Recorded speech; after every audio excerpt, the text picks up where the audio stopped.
The National Weather Service in Wilmington has issued a severe thunderstorm warning for Ohio County, Southern Ripley County, Dearborn County, Switzerland County, Boone County, Gallatin County, until 9:30 p.m. Weather Service in Wilmington. At 8:56 p.m., severe thunderstorms were located along a line extending from near Lawrenceburg to near Versailles, moving southeast at 60 miles an hour.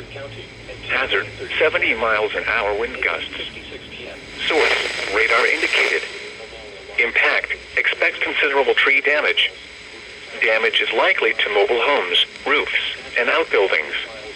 Locations impacted include Lawrenceburg, Greendale, Aurora, Walton, Rising Sun, Hidden Valley, Oak Brook, Burlington, Bright, Union, Crittenden, Versailles, Milan, Vevey, Warsaw, Dillsboro, Shawnee, Moores Hill, Florence, and Kentucky Speedway.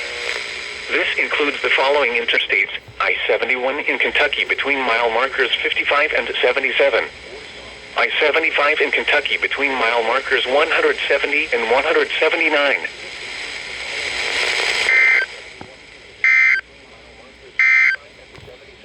Here, I-75 in Kentucky between mile markers 170 and 179.